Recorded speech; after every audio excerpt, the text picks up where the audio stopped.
Au Niger, les Américains installent une base de drones à des centaines de millions de dollars. Mais en réalité, cette base de drones n'a respecté aucun principe constitutionnel ou encore aucun principe de droit en ce qui concerne le Niger. Les informations ont été données par les autorités du Niger aujourd'hui. Et c'est clair, ils ont dit quoi? Quand ils ont regardé de près dans cette histoire de la présence américaine au Niger, ils se sont rendus compte qu'il n'y a même pas une base légale qui justifie la présence des Américains. Et puis, c'est le Niger qui paye en cas de situation. Si les Américains même pas tuent des civils nigériens ou des militaires nigériens, ça n'ira nulle part. Les Américains étaient au Sahel et ils violaient nos espaces jour et nuit, le Burkina et le Mali, à la recherche d'informations selon eux pour anticiper des actions éventuelles terroristes sur leur territoire. Donc c'est chez nous ici qu'ils viennent prendre les informations et faire remonter les informations, soit au niveau du FBI, au niveau de la NSA, au niveau de la CIA et au niveau, si possible, de la Maison Blanche pour dire attention, on a intercepté des communications, voilà ça, voilà ça. Donc c'est chez nous. Donc en réalité, ils ont plus besoin de nous que nous avons besoin d'eux. Alors ils étaient au Niger et ils ne partageaient pas du tout les informations qu'ils avaient à travers leurs espionnages dans le Sahel. C'est pas seulement le Niger. Lorsque le Mali est arrivé à Néfis, les FAMA, à Néfis, on a vu qu'il y avait des mercenaires américains qui ont fui. Ils ont fui, ils ont laissé des documents et on a pu reconstituer leur présence au Mali. Donc les États-Unis avaient infiltré le nord du Mali avec une compagnie de mercenaires américains. Alors, je vais vous expliquer un peu pourquoi les États-Unis utilisent les mercenaires en lieu et place de l'armée des États-Unis. Quand les Américains veulent violer les lois, quand les Américains veulent commettre des actes, quand les Américains veulent faire quelque chose, et ils ne voudraient pas se justifier devant le Congrès ou le Sénat, les Américains décident alors d'utiliser les mercenaires.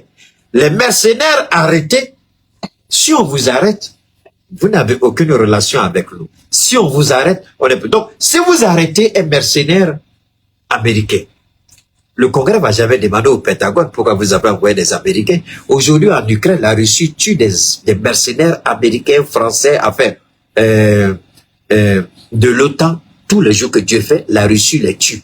Est-ce que vous avez vu, on dit on va envoyer la Russie devant la justice pour avoir tué des soldats américains? Non, ce ne sont pas des soldats américains, mais des mercenaires en Ukraine. C'est eux-là que la Russie bombarde tous les jours.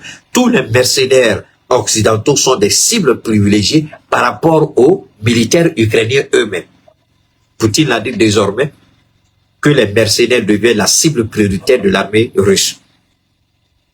Merci à Vladimir Poutine. Alors, donc, quand les Américains n'ont pas envie de se justifier devant le Congrès, mais ils veulent avoir des résultats, alors ils utilisent des mercenaires. C'est la raison pour laquelle les mercenaires étaient au Mali.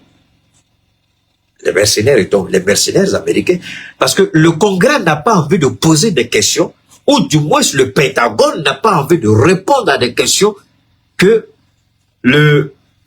comment on appelle ça,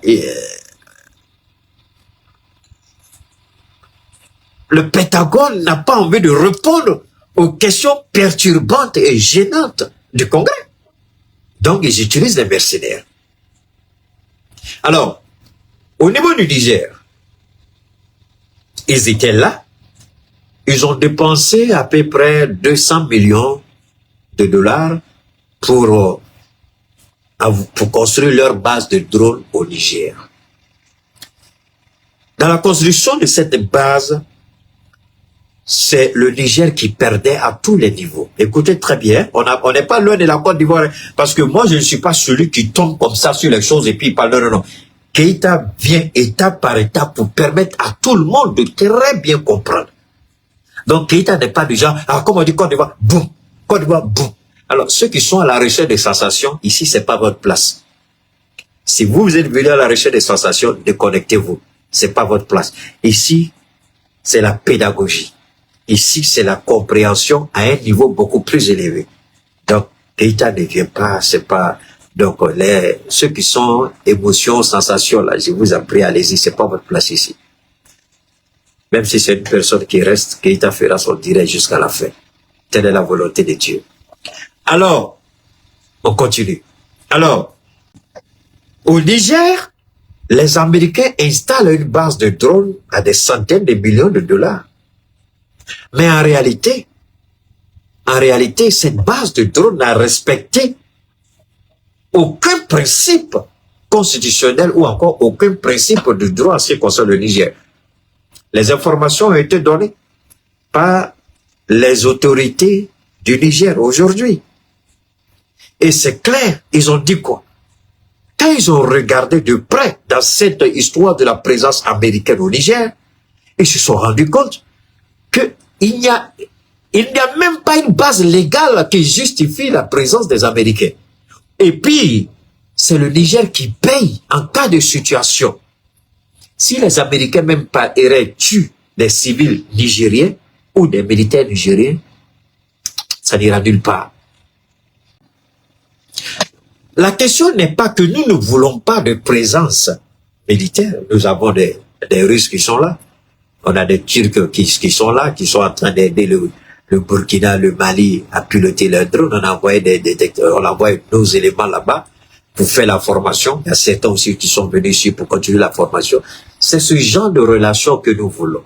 Mais au Niger et au Mali, Burkina, je vais prendre seulement ces trois pays, vous avez vu la présence française et toutes ces nations européennes, supposément venues nous aider, on a vu comment c'était. Alors, au Niger, on se rend compte qu'au contraire, d'après les papiers en tout cas, dont moi j'ai eu écho, c'est le Niger qui payait l'argent aux États-Unis.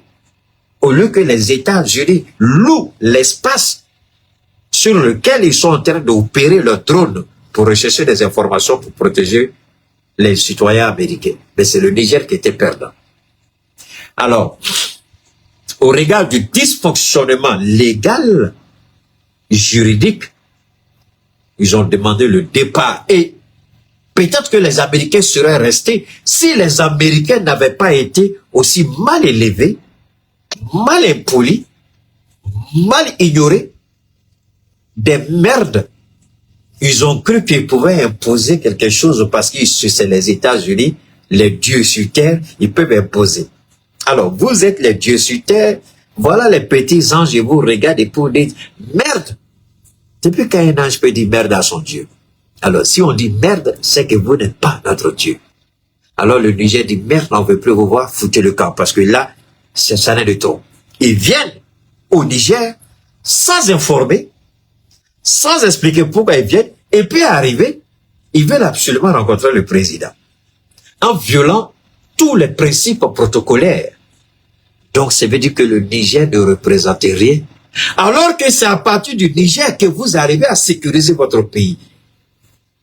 Vous voyez comment c'est grave, comment c'est décevant. Il a fallu un président idiot comme Bazoum pour permettre cela. Dieu merci. Merci au général Tiani pour rectifier la bêtise de Bazoum. Ce n'est pas tout. Maintenant qu'on leur a demandé de partir, et ce n'est pas tout parce que le Congrès américain et le Sénat n'acceptent jamais que des militaires américains opèrent sur un territoire où il y a eu coup d'État. Ça, c'est le Sénat. Ils veulent pas ça. Mais entre-temps, le Sénat se rend compte que, attention, le Niger, là, si nos éléments vont, c'est pas bon pour nous parce que là-bas, ils contrôlent, ils arrivent à contrôler et recueillir des mouvements. C'est grâce à eux qu'on arrive à démanteler et à anticiper les actions terroristes. Alors, si on parle du Niger, c'est pas bon. Donc, ils essaient de fermer leurs yeux et puis maintenir leur base. Alors, vous voyez un peu les Américains, comment ils sont. Ce n'est pas tout, j'ai pas fini. Alors, ils sont arrivés à la conclusion selon laquelle c'est devenu compliqué. Mais ce n'est pas tout. Le Niger décide de faire revenir, enfin, pas revenir, le Niger décide de faire entrer la Russie dans le jeu. La Russie entre dans le jeu. Les Américains, je vous ai dit, si vous voulez chasser les Américains, ne vous fatiguez pas. Ne vous emmerdez pas. Signez des accords avec la Russie et demandez à la Russie de vous fournir le matériel qu'il faut et que les Russes viennent pour la formation. Les Américains ne voulaient pas partir. C'est quand le système de défense anti-aérien du Niger est arrivé, les Américains ont dit qu'ils s'en vont. Est-ce que Keïta se trompe? J'ai toujours dit, ne faites pas parler avec les Américains. Appelez la Russie, ils vont partir. À la date d'aujourd'hui, personne n'a pu pirater le système de communication du Kremlin. Les petits hackers russes, ils ont lancé un défi. Ils ont dit, ils vont paralyser la France. Vous êtes au courant. Ils ont paralysé le gouvernement français pendant près de 24 heures. Les hackers russes, ils ont fait ça. Ils ont dit encore qu'ils vont attaquer pendant les Jeux olympiques.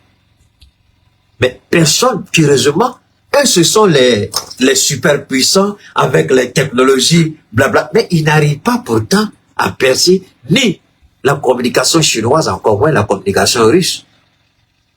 Donc, ils ont peur que la Russie, avec le matériel fourni au Niger, ne puisse intercepter la communication. Et si tel est le cas, c'est foutu pour eux. Donc, automatiquement, ils disent qu'il faut partir du Niger. Mais entre-temps, maintenant, vous allez comprendre la logique de Keïta. Entre-temps, ils ont pris le temps de discuter avec Alassane Ouattara. Merci d'avoir regardé la vidéo. Avant de nous quitter, n'hésitez pas à partager vos avis dans les commentaires. À bientôt pour de nouvelles vidéos.